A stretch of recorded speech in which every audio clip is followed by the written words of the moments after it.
Chamba bus stand में 3 और चुवाड़ी में बनेगा एक चार्जिंग स्टेशन।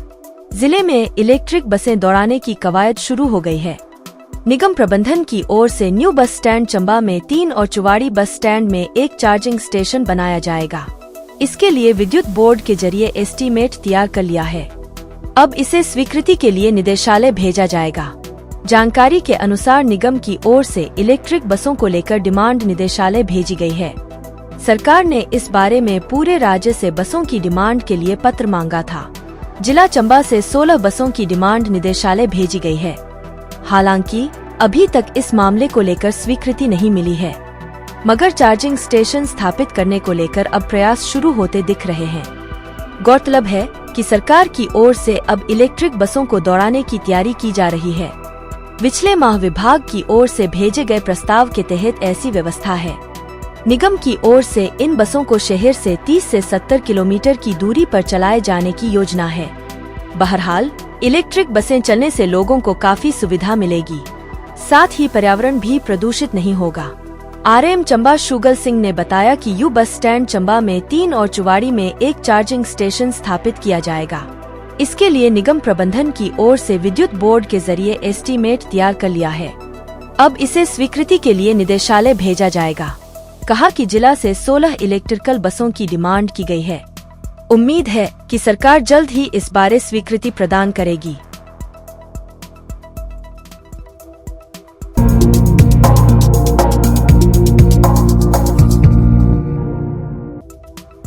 तलेरू की तर्ज पर उदयपुर के मढूल में भी बनेगा वोटिंग प्वाइंट। चंबा तलेरू की तर्ज पर अब उदयपुर के मढूल गांव में भी वोटिंग प्वाइंट बनेगा। इस संदर्भ में जिला पर्यटन विभाग की ओर से संभावनाएं तलाशी जा रही हैं। विभाग की ओर से रावी तट के समीप ग्राम पंचायत उदयपुर के मढूल नामक जगह पर निरीक्षण किया गया है। यह मामला जिला परिषद चंबा की बैठक में भी उठ चुका है। इस बारे में अधिकारियों ने सर्वे की बात कही है। हालांकि सर्दियों में रावी का जलस्तर काफी कम रहता है। अब विभागीय टीम की ओर से अप्रैल माह में दोबारा निरीक्षण किया जाएगा। अगर जलस्तर सही पाया जाता है तो तलेरू की तरह उदयपुर में भी वोटिंग प्वाइंट बनेगा। गौरतलब है कि तलेरू में बना वोटिंग प्वाइंट पर्यटकों को खूब आकर्षित कर रहा है। यहाँ गर्मियों के मौसम में पर्यटकों की काफी आवाजाही रहती है। जिला प्रशासन भी पर्यटन को बढ़ावा देने के लिए प्रयासरत है। इसी के तहत नई संभावनाएं तलाशी जा रही हैं। इसके तहत अब उदयपुर में वोटिंग प्वाइंट शुरू करने की योजना है। अगर प्रशासन और विभाग का यह प्रयास सफल रहता है तो इससे डलहौजी और खज्जियार घूमने आने वाले पर्यटकों को नया स्थान मिल पाएगा। जिला पर्यटन अधिकारी राजीव मिश्रा ने बताया कि इस बारे संभावनाएं तलाशी जा रही हैं। कहा कि वर्तमान में रावी में जलस्तर कम है। अप्रैल माह में इसके लिए दोबारा सर्वे किया जाएगा।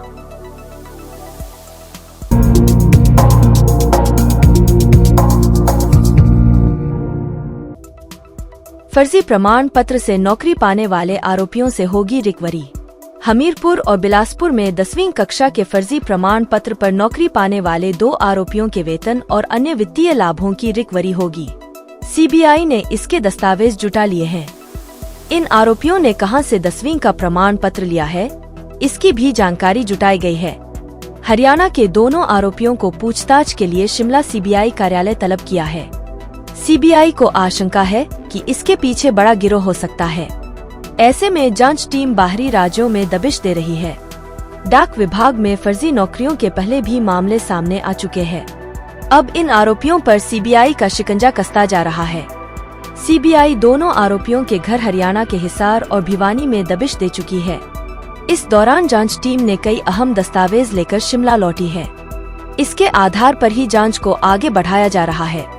इसके साथ ही उत्तर प्रदेश, बिहार और अन्य राज्यों से भी जानकारियां जुटाई जा रही हैं।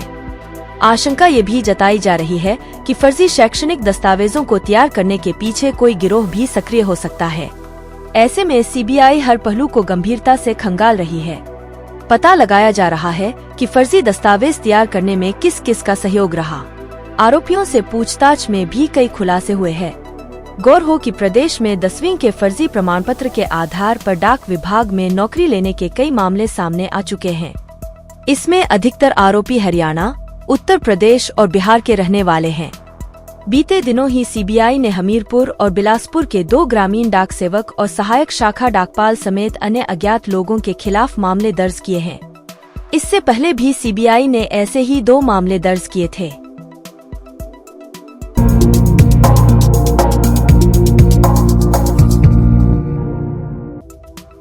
धर्मशाला में भारत इंग्लैंड टेस्ट मैच का 1000 रुपये में मिलेगा सबसे सस्ता टिकट। अंतर्राष्ट्रीय क्रिकेट स्टेडियम धर्मशाला में भारत और इंग्लैंड के बीच होने वाले टेस्ट मैच के लिए सबसे सस्ता टिकट 1000 रुपये का है। टिकट 5 दिन के लिए होगा। कॉर्पोरेट बॉक्स को छोड़कर सबसे महंगा टिकट 15,000 रुपये का तय किया गया है। HPCA ने BCCI के निर्देशों के तहत टिकटों के दाम तय कर लिए हैं। स्टेडियम में टिकट के दाम स्टैंड के हिसाब से तय किए गए हैं ताकि मैच के 5 दिनों तक दर्शकों की खासी संख्या रहे। टेस्ट मैच में 1000 के सबसे सस्ते टिकट के अलावा 1200 और 1500 के भी टिकट रहेंगे। सभी स्टैंडों के दामों की दरें तय होने के बाद मैच के टिकटों की बुकिंग शुरू कर दी जाएगी। धर्मशाला में 7 से 11 मार्च को खेले जाने वाला test match Bharat England test series का अंतिम मुकाबला होगा। समापन पर सीरीज पुरस्कार विजेता कार्यक्रम का भी आयोजन किया जाएगा। स्टेडियम में करीब 22,000 के करीब दर्शकों की बैठने की व्यवस्था है। इसमें कॉर्पोरेट बॉक्स को छोड़कर 14 स्टैंड हैं। HPCA के सचिव अवनीश परमार ने कहा कि धर्मशाला में भारत इंग्लैंड के बीच होने वाले सीरीज के अंतिम टेस्ट मैच के लिए टिकटों के दाम तय किए जा रहे हैं। इसमें 5 दिन के लिए सबसे सस्ता टिकट 1000 रुपये का रहेगा, जबकि कॉर्पोरेट बॉक्स को छोड़ क्लब लॉज का टिकट 15,000 का रहेगा। उन्होंने कहा कि जल्द ही धर्मशाला में होने वाले टेस्ट मैच की टिकटों की बिक्री शुरू कर दी जाएगी।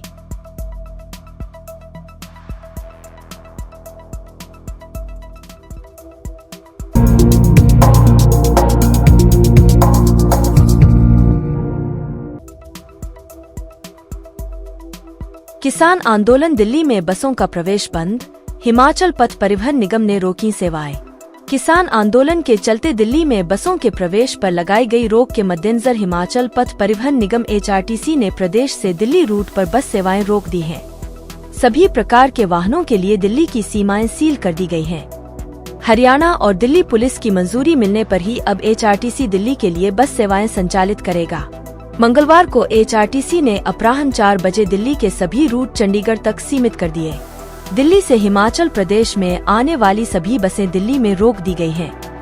हिमाचल प्रदेश से दिल्ली जाने वाली बसों में यात्रियों की संख्या घटने के बाद मंगलवार सुबह रूट क्लब कर बसें चलाई गईं। सोमवार को दिल्ली रूट की बसों में 50% से भी कम यात्री रह गए थे, जबकि मंगलवार को घटकर यात्री 15 से 20% रह गए। शिमला, मंडी, कुल्लू, मनाली, कांगड़ा, धर्मशाला से दिल्ली के लिए रूट क्लब किए गए। आज हरियाणा, दिल्ली पुलिस की एडवाइजरी पर ही चलेंगी बसें। HRTC के प्रबंध निदेशक रोहन चंद ठाकुर ने बताया कि दिल्ली में बसों के प्रवेश पर प्रतिबंध लगने के बाद हिमाचल से दिल्ली के लिए बस सेवा रोक दी गई है। दिल्ली रूट की बसें चंडीगढ़ तक चलाई जा रही हैं। बुधवार को दिल्ली रूट पर हरियाणा पुलिस और दिल्ली पुलिस की एडवाइजरी पर ही बसें चलाई जाएंगी। यात्री चंडीगढ़ दिल्ली के बीच यात्रा से पहले Shimla control room 0177-265-8765, Delhi control room 0112386894 और चंडीगढ़ में 94-633-78-026 नंबर पर संपर्क कर जानकारी ले सकते हैं।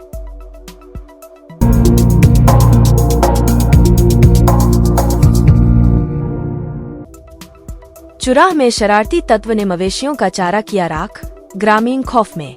चुराह उपमंडल की ग्राम पंचायत बोंदेड़ी के गांव कुलाला में बीते मध्यरात्रि भीषण अग्निकांड से 1000 सूखी घास की पुलें, बेठे जलने से प्रभावित को हजारों का नुकसान हुआ है।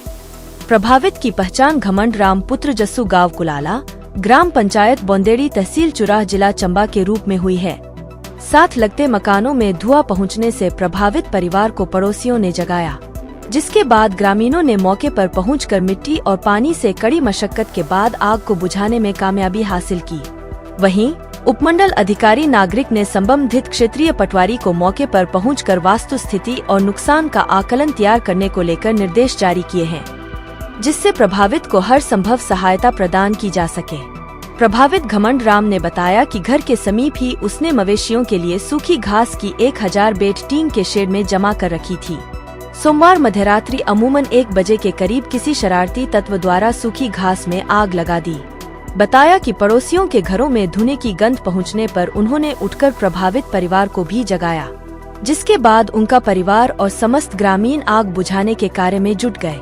लेकिन विकराल आग की लपटों से सूखी घास धुंधु कर जलकर राख के ढेर में तब्दील हो गई।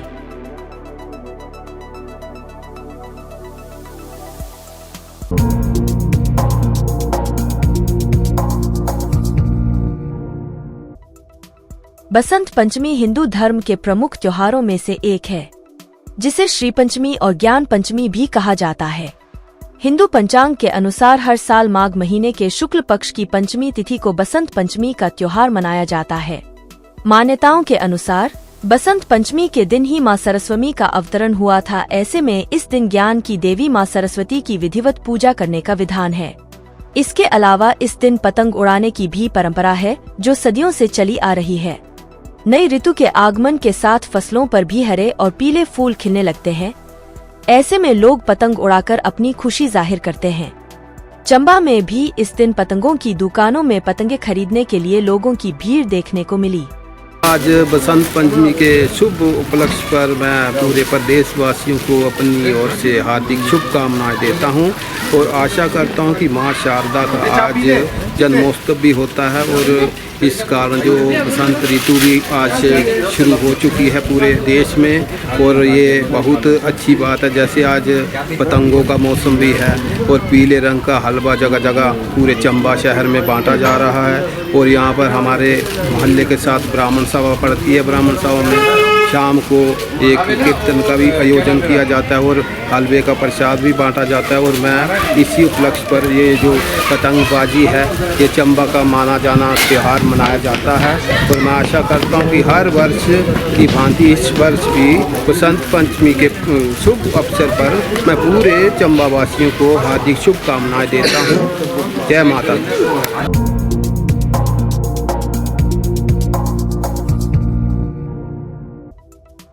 एनएसयूआई इकाई चंबा द्वारा आज चंबा महाविद्यालय के परिसर में पुलवामा हमले में शहीद हुए देश के वीर जवानों को भावपूर्व श्रद्धांजलि अर्पित की गई और मौन रखा गया। इस बारे एनएसयूआई के अध्यक्ष मुकेश शर्मा ने जानकारी दी।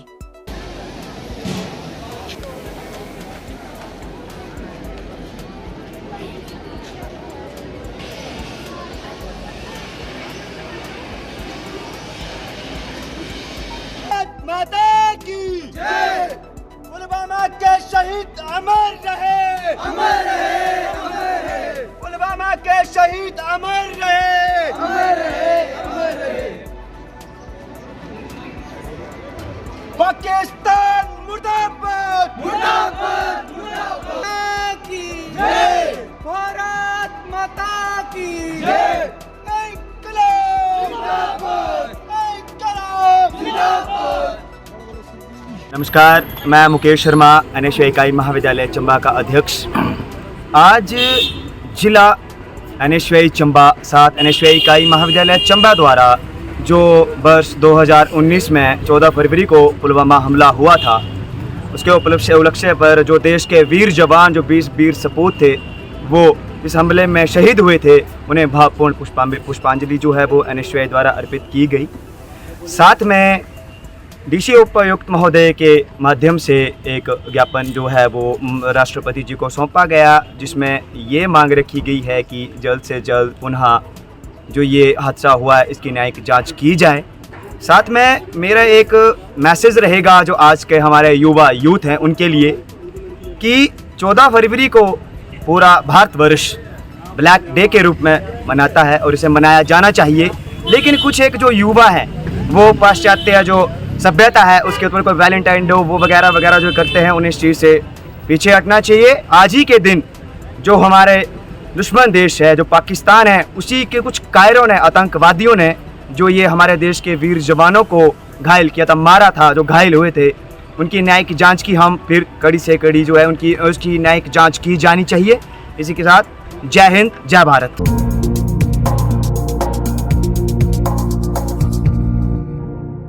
यहाँ प्रेस वार्ता में स्वागत करता हूँ और उम्मीद करता हूँ कि आप भी हमें एक समाज सेवी संस्था के रूप में सहयोग दें क्योंकि हम लोग नॉन प्रॉफिट नॉन चैरिटेबल जो है एक ट्रस्ट है, हम पूरे हिमाचल प्रदेश भर में डोनेशंस के ऊपर और लोगों के सहयोग से जो है वो कार्य कर रहे हैं।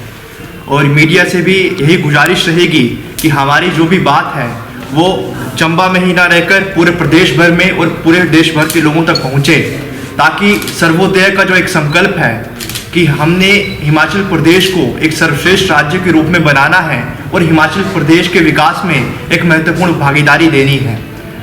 साथियों, आज हमने जिला कार्यकारिणी का गठन किया है, जिसमें जिला अध्यक्षा के साथ ही कर्मण्य जी, हमारी आकांक्षा जी और दिव्यांशी जी ने पदभार ग्रहण किया है। चंबा एक महत्वाकांक्षी, एक आकांक्षी जिला जो है केंद्र सरकार ने घोषित किया था पिछले 2-3 वर्षों पहले, लेकिन चंबा में जो मूलभूत सुविधाएं हैं उसकी कमी आज भी जो है चंबा के लोगों में जो है खल रही है। मैं बता दूं, आज प्रेस कॉन्फ्रेंस के लिए जब हम चंबा में लोकेशन ढूंढ रहे थे तो ना चंबा में कोई प्रेस क्लब ऑफ चंबा है जहां पे आप सभी मीडिया बंधु जो है वो साथ में इकट्ठा होती हैं। हम देखते हैं कि पूरे हिमाचल प्रदेश के हर एक जिला में जो है प्रेस क्लब बनाए गए हैं, लेकिन चंबा में जो है कोई प्रेस क्लब नहीं है। हमें आज यहाँ पे इरावती स्थित सरकारी एक होटल में जो है प्रेस कॉन्फ्रेंस करनी पड़ रही है। तो मैं समझता हूँ कि एक बहुत बड़ा मुद्दा चंबा का है कि चंबा में एक प्रेस क्लब जो है होना चाहिए, ताकि सभी हमारी तरह समाज सेवी संस्थाएं वहाँ पर आए और प्रेस क्लब में जो है वो अपनी बात जनता के सामने रखे। मैं समझता हूं कि कानून के क्षेत्र से होने के नाते मीडिया जो है एक चौथा स्तंभ है। अगर चौथा स्तंभ ही इस तरह से कमजोर पड़ जाएगा तो हमारी आवाज़ जो है वो जनता तक नहीं पहुंच पाएगी।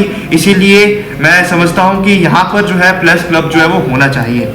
और उसी के साथ हमारी अध्यक्षा जी, अभी मैं इतना बात नहीं करूंगा क्योंकि जिला स्तर की जो है ये एक प्रेस वार्ता रखी गई है। जिला के जो मुद्दे हैं हमारी जो है वो नवयुक्त अध्यक्षा जो है वो आपके सामने रखेगी, लेकिन मेरी यही अपेक्षा है जिला कार्यकारिणी से कि जो भी जो है वो कार्य संस्था की ओर से, हमारे राष्ट्रीय अध्यक्ष पवन ठाकुर जी की ओर से इनको दिया गया है, ये बहुत ही अच्छे तरीके से उसको निभाएंगे। और मैं ज़्यादा बात ना कहता हुआ मैं यही कहूँगा कि आप सभी का धन्यवाद कि आप यहाँ पर आए। की रहने वाली हूँ, तो मैं शुरुआत चंबा से ही करना चाहूँगी, माँ सुनैना को याद करके, जिन्होंने पानी के लिए अपने चंबा के लिए बलिदान दिया है। क्योंकि खाने के बिना इंसान रह सकता है, पानी के बिना इंसान नहीं रह सकता। और साक्षात हमारे यहाँ पे चंबा में लक्ष्मी नारायण जी हैं, इतना भव्य रूप है उनका। और हमारे चंबा के लिए बहुत खुशकिस्मत है हमारा चंबा वासी कि हम यहाँ पे रह रहे हैं और इतने सुंदर सुंदर मंदिर है, देव भूमि है हमारे चंबा, देवों के देव महादेव यहाँ पे हैं। इससे अच्छा और इससे सौभाग्य हमारे चंबा के लिए नहीं हो सकता। और मैं शुरुआत करना चाहूँगी, चंबा में मेरे दादी दादू इसी चंबा में उन्होंने ज़िंदगी देखी थी अपनी, मेरी नानी नानू इसी चंबा में अपनी ज़िंदगी देख रहे हैं। तो जो बुज़ुर्ग हैं उन्होंने तो पता नहीं कितनी सदी यहीं पे देखी है। तो मेरी एक शुरुआत है, जैसे छोटा बच्चा होता है जब वो धीरे धीरे चलता है ना अपनी कदम पे, जब उसका पहला कदम रखते हैं तो घर वाले बहुत खुश होते हैं, मम्मा पापा भी बहुत खुश होते हैं। तो उसी तरह से ये मेरा पहला कदम है, ताकि मैं कुछ अपनी बातें रख पाऊँ जो मेरी आँखों को और मेरी दिल को बहुत दुखती हैं। बाकी हमारे चंबा बहुत सुंदर है, इसमें कुछ दो राय नहीं है, लेकिन कई बातें ऐसी हैं जिन्हें मैं चाहूँगी कि मैं आप लोगों के सामने रखूँ और इस बारे में ये पॉइंट उठाने चाहिए। और मैं चाहती हूँ कि आप सबका सहयोग होगा तो ये आगे ज़रूर सब कुछ संभव हो पाएगा। और मैं अपने मम्मा पापा का बहुत शुक्रिया करना चाहूँगी जिनकी वजह से मैं यहाँ पे हूँ, क्योंकि बिना बच्चे को जब तक माँ बाप का सपोर्ट नहीं मिलेगा तो बच्चा कुछ नहीं आगे बोल पाता है, ना कुछ कर पाता है। और मैं साथ ही साथ आयुष जी का भी बहुत शुक्रिया करना चाहूँगी, इन्होंने मुझे मौका दिया है। और सच्चाई के लिए जो होते हैं ना वो लोग बहुत कम होते हैं और बुराई में लोग बहुत ज़्यादा होते हैं। तो जो सच्चाई में जो लोग होते हैं ना वो आप मेरे सामने ये देख रहे हैं, जिन्होंने हमारा ये साथ दिया है यहाँ पे। और मैं आशा करती हूँ कि सभी के सभी अच्छाई में चले, क्योंकि आजकल का टाइम ऐसा आ गया है कि सबको लगता है कि हमारा क्या फ़ायदा होगा, हमारा क्या फ़ायदा होगा। मैंने अपनी आंखों देखी मैं बात बता रही हूँ आपसे, क्योंकि आजकल का टाइम ऐसा आ गया है कि हर कोई चाहता है कि हमें प्रॉफिट मिले, हमारा क्या फ़ायदा होगा। लेकिन अपने लिए तो हर कोई जीता है, लेकिन दूसरों के लिए जब आप जीना लोगे तो आपको खुशी अंदर से कितनी होगी ना, ये बयान नहीं की जा सकती। क्योंकि अपने लिए सब जीते हैं और जीना भी चाहिए, लेकिन दूसरों के अगर आप अपने लिए 10% जी रहे हो, 50% जी रहे हो, तो अगला 50% दूसरों के लिए भी तो जियो, क्योंकि सब कुछ यही पे रह जाएगा। हर एक इंसान बराबर है, तो दया भाव होना बहुत ज़रूरी है। और मेरा मेन मुद्दा है डॉग शेल्टर के रिलेटेड, जो हमारे जितने भी गली में, आप हर जगह चली जाए एक एक गली में आपको हर एक डॉग मिलेगा ही मिलेगा, हर एक कुत्ता हर गली में है। तो उनकी ज़िंदगी कैसी है। तो मेरा ये गुजारिश रहेगी इस बारे में बात की जाए। डॉग शेल्टर हमारे चंबा में बहुत ज़रूरी है। मेरी आंखों देखी बातें हैं ऐसी जो मैं बयान नहीं कर सकती। मेरे सामने कम से कम अभी तक 30 बच्चा कोई कुत्ते का मर गया होगा। मेरे सामने छोटे छोटे बच्चे होते हैं, वो कैसे रहते हैं ठंड में। मेरे सामने आंखों के सामने उनको बेघर किया जाता है, उनको निकाल दिया जाता है। मेरे सामने गाड़ी के नीचे बच्चे आ जाते हैं। जब बच्चा इंसान को होगा तो सब इकट्ठा हो जाते हैं, हर एक इंसान आ जाएगा क्या हुआ, लेकिन वो एक जानवर का बच्चा था तो उसको देखने के लिए कोई नहीं आता है। तो मैं एक बात ये रखना चाहूँगी कि इनके लिए कुछ ना कुछ ज़रूर करना चाहिए, क्योंकि इनमें भी जान होती है ना। अब गाय है हमारे चंबा में, अभी दो गौशाला है, लेकिन वहाँ पे अभी फील्ड भी फुल हो चुका है पूरा। मैं आयुष सर का धन्यवाद करना चाहूँगी जिन्होंने हमें ये अपॉर्चुनिटी दी इस एनजीओ से जुड़ने की। मेरा जो मुद्दा है, मैं अपने मुद्दे पे आऊँगी। मेरा जो मुद्दा है वो लड़कियों की हेल्थ से रिलेटेड है। लड़कियों की हेल्थ मेंस्ट्रुएशन प्रॉब्लम से है। चंबा के ऐसे बहुत से इलाके हैं जहाँ पे अभी भी लड़कियाँ जो हैं वो सैनिटरी नैपकिन ना यूज़ करके कपड़ा यूज़ करती हैं, और इस बारे में हम खुले में बात नहीं करते और अपशगुन मानते हैं या शर्म मानते हैं। मैं चाहूँगी ऐसा नहीं हो, क्योंकि इससे बहुत बीमारियाँ फैलती हैं। तो हमें उनको जाके जागरूक करना चाहिए, हमें उनके लिए कुछ करना चाहिए। अगर हम स्वस्थ रहेंगे तभी हमारा समाज स्वस्थ, हम अपने समाज को स्वस्थ रख पाएंगे। तो मेरा यही पॉइंट है कि इस बारे में कुछ किया जाए, जागरूक किया जाए सबको, और शर्म नहीं मानी जाए कि ये कोई शर्म है। एक मुद्दा मेरा भी है। जो आप जानते हो कि शारीरिक और मानसिक रूप से विकलांग बच्चों के लिए हमारे जिला या उसके आसपास भी कोई स्कूल नहीं है। वो ऐसे बच्चे हैं जिनको बहुत ज़्यादा केयर की ज़रूरत होती है, और मेरा मानना है कि अगर परमात्मा कुछ लेता है ना तो बदले में उनको कोई ऐसी एबिलिटी ज़रूर देता है जिसका इस्तेमाल करके वो अपनी आजीविका बाद में कमा सकते हैं। लेकिन जब हम इन बच्चों की बात करते हैं ना तो पेरेंट्स को बहुत ज़्यादा स्ट्रेस रहता है कि वो बच्चे आगे कैसे जाएंगे, लेकिन उनमें भी एबिलिटीज़ होती है, बस उनको स्किलफुली हैंडल करना पड़ता है। उसके लिए चाहिए होते हैं स्पेशल टीचर, स्पेशल स्कूल और स्पेशल ट्रेनिंग सेंटर्स चाहिए होते हैं। कुछ ऐसे इक्विपमेंट्स होते हैं जो बहुत ज़रूरी होते हैं, जैसे कि कुछ बच्चे विजुअली इम्पेयर्ड होते हैं या उनके सेंसरी ठीक नहीं होते, सुन नहीं सकते, देख नहीं सकते, या मानसिक रूप से भी कोई किसी तरह की विकलांगता होती है। तो उनके लिए देखिए ऐसा है कि यूनाइटेड नेशन ने तो इस पर बहुत काम किया है, वहाँ पे ये एक टाइम पे बहुत ही प्रमुख मुद्दा होता था। लेकिन अगर पर्सनल लेवल पे हम अपने ज़िले में देखेंगे या प्रदेश में देखेंगे तो अगर आप गूगल भी करेंगे ना सर, तो आपको ना सिर्फ 2 स्कूल्स मिलेंगे हिमाचल में, एक मिलेगा हमीरपुर में, एक मिलेगा शिमला में। अब अगर हमारा ज़िला इतना बड़ा है लेकिन यहाँ पे बहुत बच्चे होंगे, अगर आप उन सेंसेस को नैरो डाउन करोगे ना हमारे ज़िला में तो 0.2 to 0.3% आएंगे। अब ये ज़िला इतना बड़ा है, यहाँ की पॉपुलेशन बहुत ज़्यादा है, तो मतलब वो 0.2 और 0.3% भी बहुत ज़्यादा होते हैं। कुछ पेरेंट्स क्या करते हैं, उन बच्चों को बाहर नहीं लेके आ पाते क्योंकि यहाँ पे ना बहुत सारे टाइप के चैलेंजेस होते हैं, सोसाइटी के चैलेंजेस होते हैं, सोसाइटी क्या बोलेगी।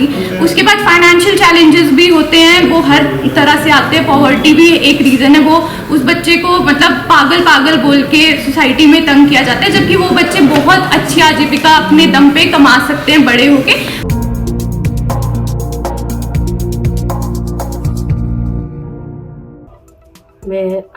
पहले तो मैं मीडिया प्रभारी को नमस्कार करती हूँ। मैं नगर परिषद चंबा वार्ड हरदासपुरा की पार्षद हूँ।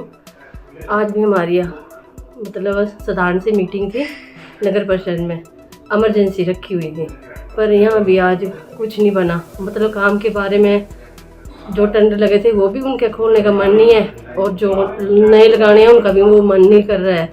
ना हमारी स्ट्रीट लाइटें हैं अभी भी, ना काम हुए।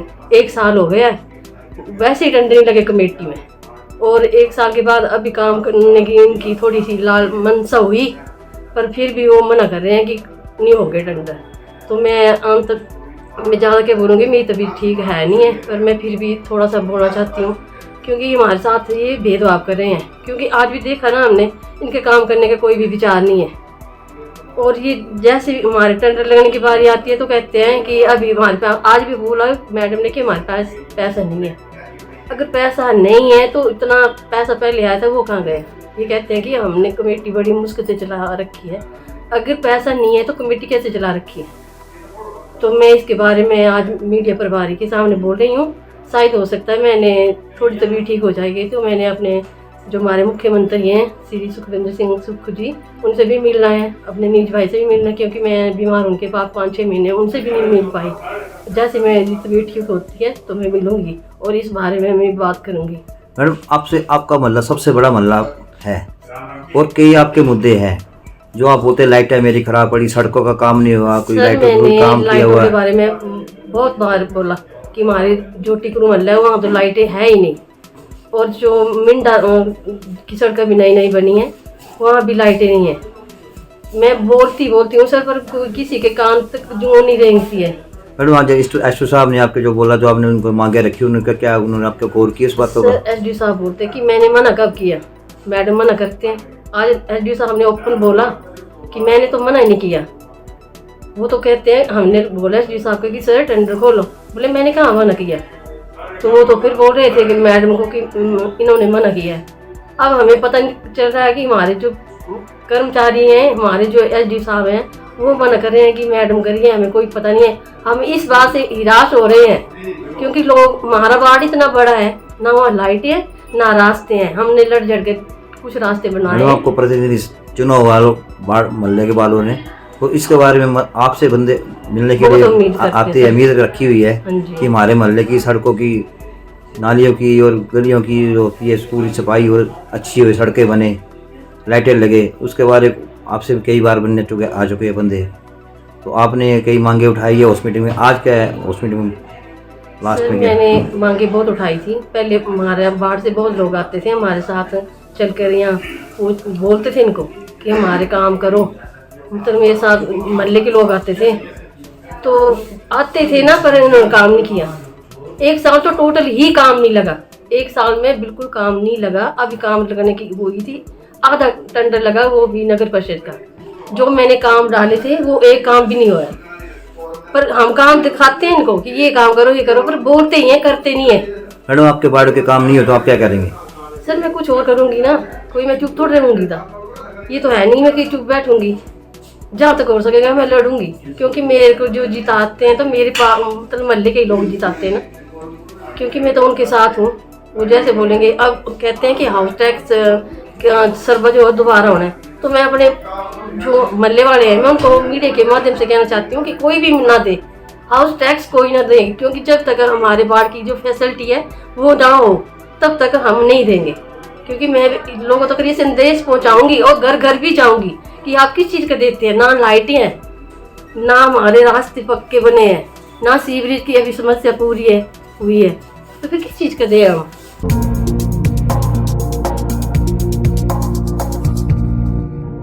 मेरा नाम ज्योति ठाकुर है और मैं ये बताना चाहूँगी कि कल 14 फरवरी है, वैलेंटाइन डे है।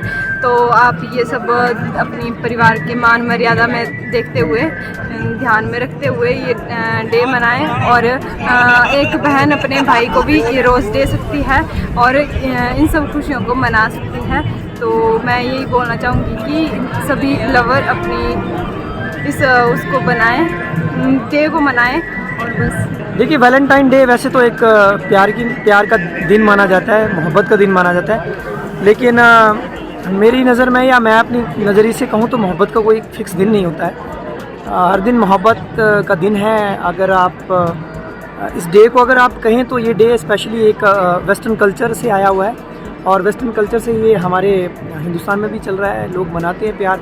जो युवा वर्ग है ख़ास तौर पे वो बहुत इससे इंस्पायर्ड है, बहुत ज़्यादा इसमें इन्वॉल्व रहता है। रोज़ डे, इसके अभी तो कुछ कई डेज़ भी ऐसे आ गए हैं, रोज़ डे, चॉकलेट डे, तो बड़ी सारी ऐसी चीज़ें हैं जो आज की युवा पीढ़ी मनाती है। चलिए, एक स्पेसिफिक डे रखा हुआ है जिसमें जिसे वैलेंटाइन डे कहा जाता है। मैं ये मैसेज भी देना चाहूँगा कि ज़रूर अपनी संस्कृति के साथ साथ दूसरे देश की संस्कृति को भी आप एक्सेप्ट करें और एक संस्कार में, एक लहजे में रह के इसे अगर मनाया जाए तो बहुत अच्छी बात है और मनाया जाना चाहिए।